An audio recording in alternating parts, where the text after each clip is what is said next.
Hey folks, this is Rhykker with a Diablo 4 Vessel of Hatred Season 6 video guide. If you're wondering what to do in the current new season, what's the best way to level up, how to progress, everything is changing this season. I've got a lot of questions.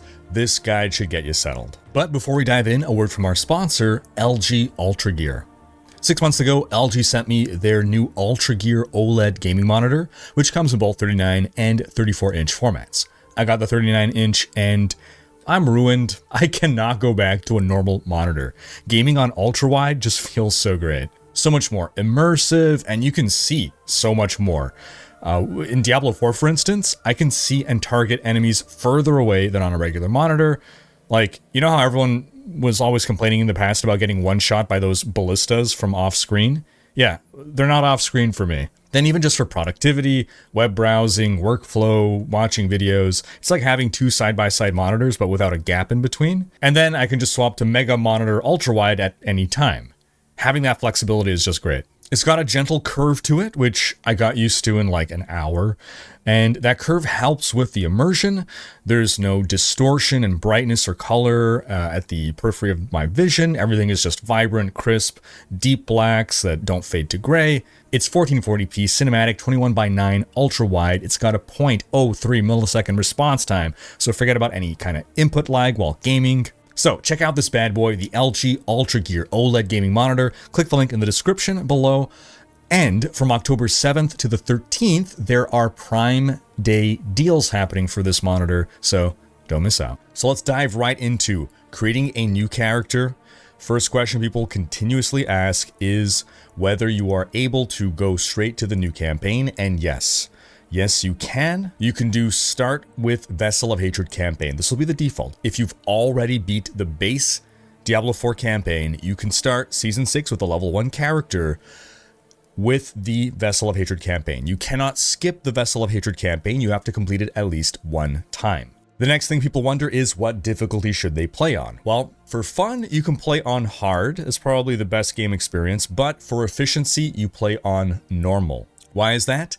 The vast majority of the experience that you're going to be gaining is from quest turn-ins, and those are not impacted by the XP increases. It's only monster kills that grant more XP on higher difficulties. So you're slowing down your progress, and the biggest chunk of XP you're getting is not going to be positively influenced. So for efficiency's sake, you start on normal difficulty. Now, once you are in-game, first thing you're going to want to do is open your wardrobe, which you can now access from your character screen. Go to pets and select your pet. Pets will pick up drops, materials specifically. If you do not have any pets in there, then what you're going to want to do is go to Kiovashad, and there ought to be a little dog quest somewhere near the waypoint. Speak to the dog, complete the dog quest, and you're going to get your first little dog pet. The next thing you'll want to do is activate the season quest line. I believe it starts in Zarbinze over here. There's an NPC who's going to be right here that you're going to talk to. They are the reputation track NPC. And he's going to give you a little quest line that's going to introduce you to the concept of the Realm Walkers. So this is the guy over here. This is the reputation track. So the whole point of the season theme is to progress along the reputation track and get various rewards. These are good rewards. You do want to get them, and you want to activate this as soon as possible. And ultimately, the gameplay loop of the season theme is the Realm Walkers here. So pretty much constantly, one zone is going to have this icon here, Hatred Rising. You can see here Realm Walker spawning in 3 minutes, so we can go over there. And again, this has almost 100% uptime. So at some point, some realm is selected. It's going to take a few minutes before the Realm Walker spawns. Once he spawns, it takes a few minutes for him to be defeated, and then this cycle starts anew. So almost always you'll be able to have a Realm Walker active. If not, you just have to wait a few minutes. And this is what they look like before they spawn. So again, we have 3 minutes before they spawn. You don't want to be late, because if you're late, you might miss it completely. It's a little bit like a world boss, so you want to kind of arrive there on time. The good thing here is you can actually click on this and summon monsters to keep you busy. They should really do this with world bosses as well. Give us something to occupy ourselves with. Otherwise, go around the area, do other stuff. Once the Realm Walker spawns, at that point, he's going to start walking through the realm, as he is wont to do. He's going to just roam around. As he's doing so, he's going to spawn enemies. As you defeat the enemies that he spawns, it's going to build up a threat meter. Once the threat meter is full, he's going to spawn these more powerful enemies, and if you defeat those enemies, it's going to damage the Realm Walker. Now, whether you do or don't damage the Realm Walker, ultimately, he's going to arrive at his final destination, and he is going to become targetable, and you're going to fight him for realsies. Once you've defeated him for realsies, and this is, the threat level is sort of on the same scale as the Blood Maiden in Helltide. So it could be a little bit tough to solo, but that's also why we're playing on normal difficulty. You ought to be able to do it even if you're by yourself. Once you defeat him, he's going to leave this portal behind here. You can then enter that portal into a mini dungeon. These are cool little mini dungeons. There's sort of randomized events in them. And at the end of the first instance of the dungeon, you're going to get to select from one of 3 rewards. I encourage you to initially always select the final reward, which is the reward that has more crafting materials, because you're going to have a paucity of crafting materials early on in the game, especially to upgrade your potions. As you can see here, I can't even upgrade my potion. So once you have completed that mini dungeon, at the end, you're going to be rewarded with opals. Opals are a new consumable that gives you a 30-minute buff, that gives you 15% increased XP acquisition, which is fantastic, and something else. And the Seething Opal of Materials, again, is one that I recommend taking, especially at the start, to get those extra herbs and crafting mats to be able to upgrade your potions. You want to get these. Once you've done this one Realm Walker, then you proceed with the campaign. Your objective is to always be under the effects of a Seething Opal. Once you have consumed all your Seething Opals, you no longer have the bonus active, you are no longer benefiting from the opals, then you go back and you do another Realm Walker. You always want to have one of any of them running for that 15% increased XP. Later on, as you get elixirs as well, you can stack both of these. You want to have one elixir running and one opal running. If you run out of elixirs, then you can just go craft more elixirs over here. Sorry, not over here. Over here, rather, at the Alchemist, and you can do the absolute most basic elixirs that you can afford most easily. 5% increased XP. Eventually, you get 8% XP elixirs. You do want to upgrade to those, but at least for the start, 5% stacked with the 15% here is significant. So again, once you've got an opal running, you're then going to just follow the campaign. Follow the quest line. Whether you want to skip all the dialogue or not is entirely up to you, but the quest turn-ins are going to give you giant amounts of XP, and that's how you're going to level. Once you hit either level 15 or 25 if you're a necromancer, you're going to go do your class quest. You're going to see it's going to pop up as a priority quest over here. You go do that to increase and unlock additional power. Now, one thing that the campaign's going to do really well is introduce new game systems to you, such as the Mercenaries and the Mercenary Den. Once you get Mercenaries unlocked, do follow that quest. You want to unlock, at minimum, the first Mercenary Rhykker. Now, if you are playing in a group, you can stop at Rhykker. If you are playing solo, you want to unlock at least one more Mercenary. This will eventually give you access to the Mercenary Den, which is where you can find all your Mercenaries. You can have, while playing solo, 2 Mercenaries equipped, and you should. It's not just you can, there's no reason not to. So you can have 1 hired mercenary, only available in solo play, and 1 reinforcement mercenary, which is always available. The reason you want to have Rhykker plus 1 other mercenary unlocked is so that you can have, again, 2 mercenaries. Not only is this more power for you, but it's also going to benefit you in the long run, because one part of mercenaries is bartering. As you level up your mercenaries, you're going to get access to this vendor here. And look at what we got here. A masterworking cache contains materials and opals. Movement aspect cache contains legendary items with movement aspects. Now, I have barely leveled up my mercenaries, but the more you level them up, the more you're going to get this inventory, this vendor inventory full of really useful things. You get 1 free restock per day. Otherwise, it'll cost something to refresh the inventory. But this is only costing you a currency that you only get via your mercenaries anyway. So this ultimately, once fully powered up, becomes a really great source of all kinds of things, of aspects, of greater affix items, your ancestral items, that is. Again, masterworking materials, boss materials. And how you're going to level that up is via leveling up your mercenaries. Every mercenary has rapport. When you have a mercenary equipped, doing anything with them is going to give them XP. And that's how you get their skill points at first, and then eventually you start leveling up their bartering. So some of these will give you caches, some of these will give you pale marks, and some of these will upgrade the bartering. So you want to get every mercenary to at least rank 8, because that's the final bartering upgrade on every mercenary. So ideally, once you have a mercenary to rank 8, you want to swap them out, hire, bring in another mercenary, so that you can ultimately unlock all of your bartering. Now, if you're playing in a party, you're not getting any XP for your main mercenary, only for your reinforcement mercenary. So solo players get to level up their mercenaries faster. Also, as you're running through the campaign or just playing in general, anytime you see any kind of plant as one of those resource nodes to pick up, do stop and collect them. Take the extra couple of seconds to do so, because again, potions, man, you're gonna say, hey, where the hell do I get Angel's Breath? Angel Breath especially is a big bottleneck. Now, one of the mercenaries named Subo, I believe he spawns over here, Subo has this very special power where Subo's rank 1 unlock is a passive effect that is basically a map hack.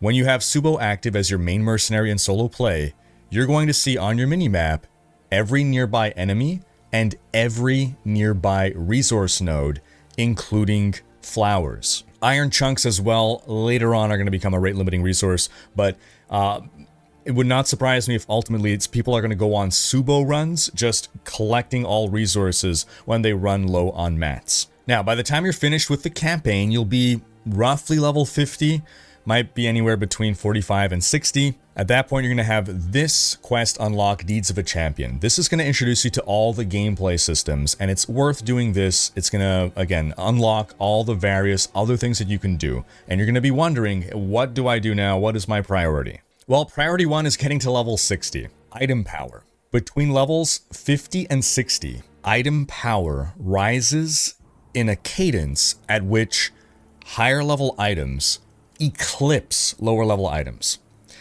At the lower between levels 30 and 50, the difference in a piece of gear you find at level 30 versus level 50, it's not that significant. But then the difference in a piece of gear between level 50 and like 55, you have a ton more life, a ton more. Like the affix rolls are so much higher that you're not going to want to bother investing in your like level 50 gear. You really want to hit level 60 and start getting item power 750 items. That's the max level before we're looking at Ancestrals, which are item power 800. So you really want to hit level 60 as soon as possible, and my recommended way of doing that is going to be doing Strongholds. Every time you do one Stronghold, you're probably going to get about 1 level up worth of levels. Do all the Nahantu Strongholds to begin with, and then once you've done all of those, you can keep doing the other Strongholds. Every stronghold completed 1 time, and only on the first time, will give you, again, I think it's 1.25 levels. And the reason you want to first do the ones in Nahantu is because, guess what you got to do again? Renown. So, if you've already done Renown in the base campaign, you don't have to do that again, right? Once you've done Renown 1 time, you never have to do it again on any character. The primary rewards are irrelevant. But you're going to have to unlock the secondary rewards on Nahantu. You don't have to do all 5. Thankfully, they've moved the 4 Paragon points to rank 4, so you can stop at 4. But these Strongholds each give you 100. So there's 3 that you can do there. You're going to get all the waypoints. And then I like to fill in the side dungeons. You'll notice that Nahantu has Tenets of Akarat rather than Altars of Lilith. Tenets of Akarat give you nothing but Renown. You do not have to do them the way you have to do Altars of Lilith, because Altars of Lilith give you other stat bonuses.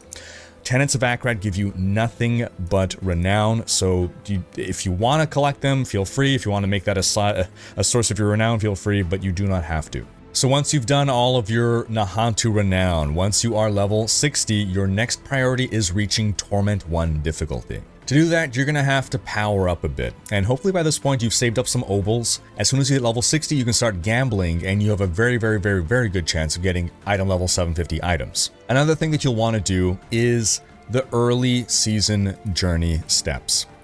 Some of these you're going to complete incidentally. Always be sure to be checking these and accepting the turn-ins as soon as you can. These don't scale with your level, so the sooner you can turn them in, the better. Step 1, you're probably going to complete accidentally. Maybe step 2, you'll have a couple that you want to complete, kind of go out of your way to complete. Basically, whenever you're wondering what to do, bring up your season journey and see, hey, is there something that I can easily complete? You don't have to do the full season journey all the way here. You only have to do enough of these objectives to reach this bar over here. So for here, for instance, I didn't complete all of them. But these are going to give you some items that are going to be useful to you and helpful in your progress. Eventually, you'll want to go a bit further. Why? Because the last step here is going to get you a Resplendent Spark. These are used to craft mythic items, the best items in the game, but that's a bit of a longer term goal. You're also going to get in here a Scroll of Restoration somewhere. I forget where exactly, but Scrolls of Restoration are Scrolls of Retempering. So new to Season 6 are Scrolls of Retempering, these things here, Scrolls of Restoration rather. Now these two I got as drops, so they're rare, but they're not super rare. I've got a couple already, and these, again, reset bricked items. The bricking items was a big complaint in past seasons. With this, you restore all tempering charges. The other way to get these Scrolls of Restoration is via the Dark Citadel. That is the co-op minimum 2-player raid. Now that's something that you're going to want to hold off on. You're not going to do that right away. It's challenging. You want to make sure that you are well geared for it. It is designed for 4 players and does not scale down to 2. So if you try with 2 players who can barely handle Torment 1, you're going to have a bad time. It takes quite a while to complete the whole thing. That said, I still do encourage doing it, but I would hold off, wait to be more leveled up and powered up, and then you definitely do your once-a-week completion once you feel more ready for it. Now, the other thing to be aware of with the season journey is as well the free track over here. On your season progression, you're going to unlock these Smoldering Ashes. The first thing that you want to max out is Urn of Aggression for the XP bonus. Second thing I would invest in is Urn of Remnants to boost your Zakarum Remnants reputation reward. So again, your next goal is to reach Torment 1. To do that, you need to complete a Pit Tier 20. Why do you want to reach Torment 1? Because Torment 1 is the new World Tier 4. It is the new difficulty at which you now have access to the highest level of everything.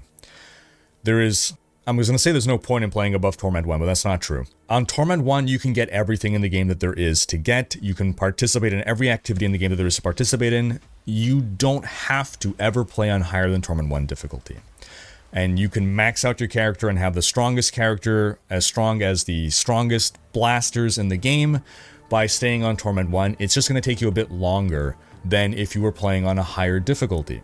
Higher difficulty increases your efficiency if you can handle those difficulties, but Torment 1 is when you start getting all the best drops in the game, so you want to get to Torment 1 as soon as possible.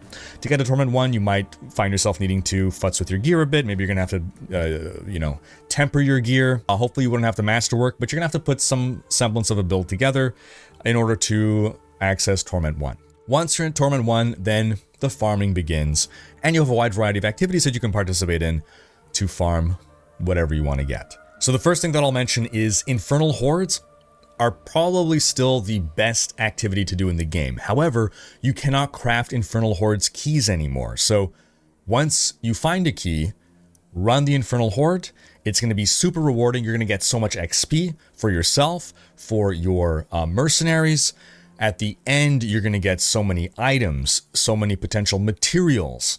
Infernal Hordes are arguably better than ever, and they were already amazing, but now they're balanced because you cannot craft the keys, so you can't just keep chain spawning them. Outside of that, you're eventually going to find glyphs. Glyphs remain a very strong part of your build, arguably even stronger than before, and the pit is the only way to level up your glyphs, so you're going to want to run pits in order to level up your glyphs. You're going to want to run Nightmare Dungeons in order to get masterworking materials, but you can also get masterworking materials, you know, in other ways. So you don't necessarily have to do Nightmare Dungeons. You know, you can do Helltide to get items in general, and you're going to find glyphs there and other things as well.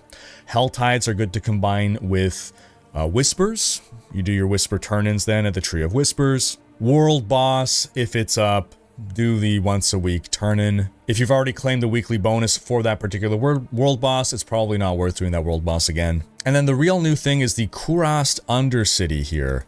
This is an activity in which you can tailor your reward.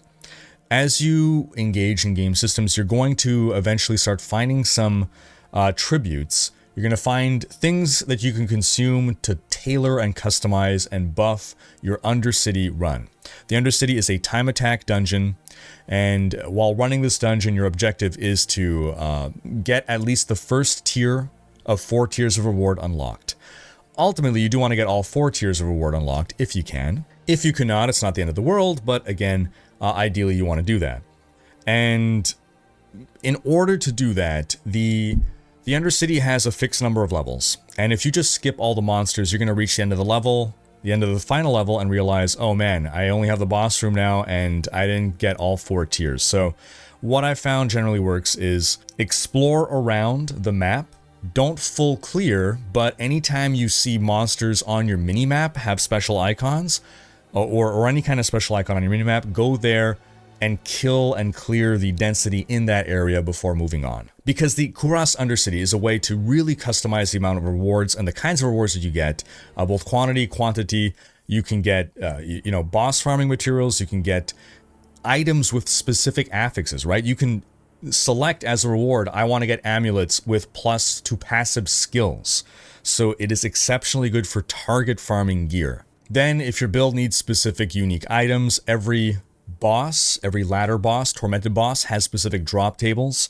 So you can go farm those bosses to get specific uniques. And that's going to be your basic endgame loop. That's going to wrap up this guide, but if you folks have any tips as well for Season 6, sound off in the comments. Also, folks, if you want some free cosmetics in Diablo 4, from October 8th to November 5th, you can get cosmetics just by watching Twitch streams. There'll be new cosmetics to farm up every week. You gotta watch at least 3 hours a week to earn the cosmetics of the week. You can watch me at twitch.tv/Rhykker. Also during this time period, if you buy or gift 2 subs, you get this horse, and 4 subs will get you the horse armor as well. Also, folks, we're doing the Patreon banner this year. Anyone who is a Patreon supporter by October 31st at patreon.com/Rhykker, even at the $1 pledge, will get your name on the shirt. Thanks for watching. Special thanks to my supporters. If you enjoyed this video, give it a thumbs up and subscribe to join Rhykker's Raiders for more Diablo content.